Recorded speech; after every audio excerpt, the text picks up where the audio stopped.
वैसे लालू यादव का चारा घोटाला तो आप सभी ने सुना होगा, लेकिन क्या आपको ये पता है कि कुत्तों का भी निवाला छीना जाता है? बिल्कुल सही सुना आपने। मैं बात कर रही हूँ एनजीओज़ की, जो कुत्तों के देखभाल के नाम पर करोड़ों के पैसे का कारोबार करते हैं।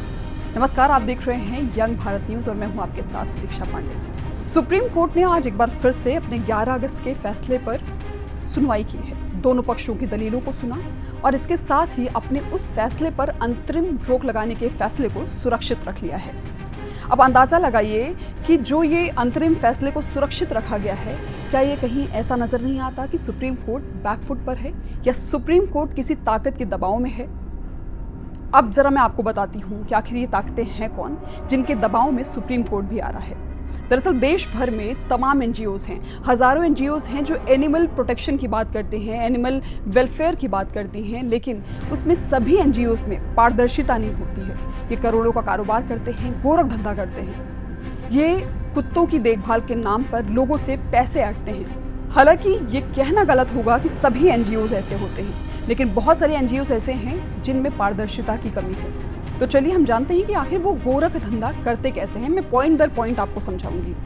सबसे पहले कि जब वो डोनेशन या फिर फंड की डिमांड करते हैं, वो आम आदमियों से, कॉर्पोरेट से या इंटरनेशनल स्तर पर जो भी जिन भी संस्थाओं से वो फंडिंग लेते हैं, उनके कुत्तों के इलाज के लिए उनको वो दिखाते हैं कि हम कुत्तों के इलाज के लिए हमें ये फंडिंग चाहिए, हमें ये निवेश चाहिए, मगर उनका इलाज उस जगह ना करके किसी और जगह पर किया जाता है।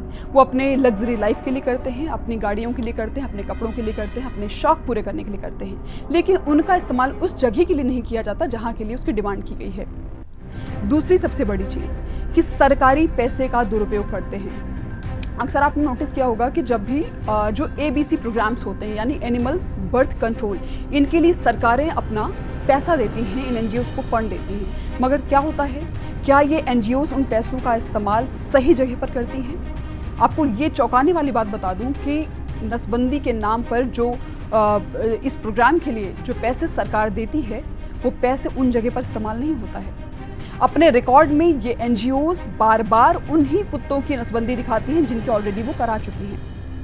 तीसरी सबसे बड़ी बात कि ये पब्लिक के सामने एक इमोशनल ऐड देते हैं। एक ही कुत्ते की फ़ोटो को बार बार लगाकर वो बताते हैं कि ये कुत्ता बीमार है, इसके इलाज के लिए पैसे चाहिए, मगर उन पैसों का इस्तेमाल वहाँ पर भी नहीं किया जाता है। आपको बता दें कि वो अक्सर फर्जी खर्चे दिखाते हैं। अगर किसी कुत्ते के ट्रीटमेंट में 500 रुपये लगे हैं तो वो 5000 दिखाएंगे, ऑपरेशन के पैसे ज़्यादा दिखाएंगे, डॉक्टर के खर्च ज़्यादा दिखाएंगे, दवाइयों का खर्च ज़्यादा दिखाएंगे। ऐसे में जो रसीदें बनती हैं वो ज़्यादा पैसे की बनती हैं। जो बचे हुए पैसे होते हैं वो उनकी खुद की जेब में जाते हैं। सोशल अवेयरनेस की कमी है। लोग ये नहीं जानना चाहते कि जहाँ पर वो उस फंड को दे रहे हैं, क्या उनका सही इस्तेमाल हो रहा है या नहीं, क्या उस एनजीओ में ट्रांसपेरेंसी है कि नहीं, क्या उनका काम ऑथेंटिकेशन के साथ चल रहा है कि नहीं।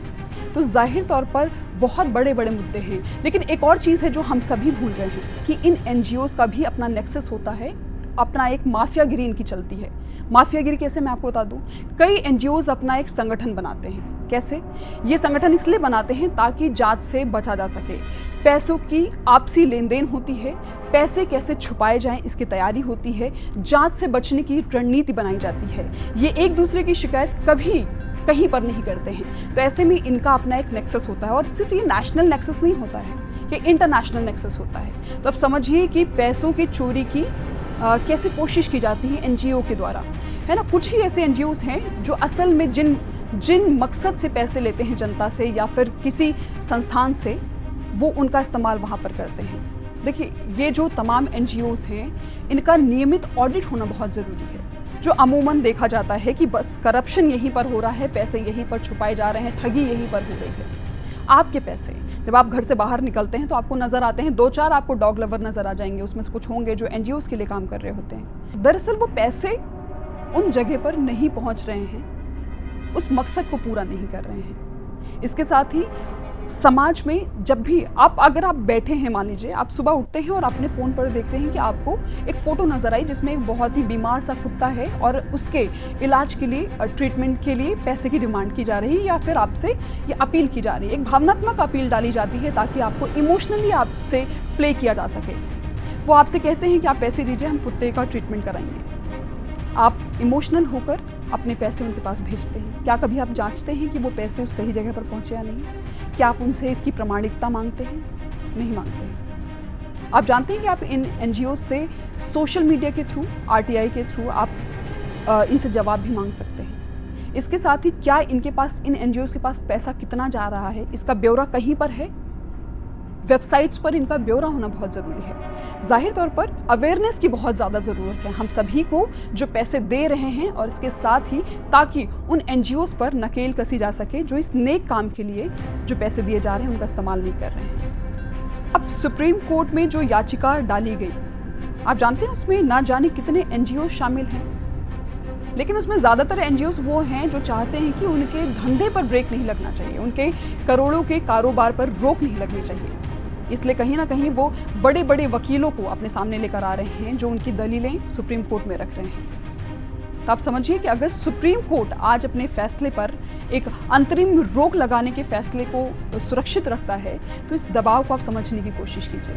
देखिए, ज़मीनी तौर पर बहुत सारे एनजीओज़ हैं जो असल में पशुओं की देखभाल के लिए, पशुओं के हित के लिए काम कर रहे हैं, लेकिन बहुत सारे ऐसे एनजीओज़ भी हैं जो इस नेक काम को अपना धंधा बना रहे हैं।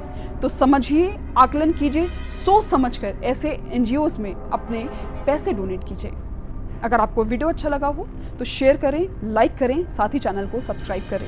छोटी बड़ी खबरों के लिए देखते रहिए यंग भारत न्यूज़।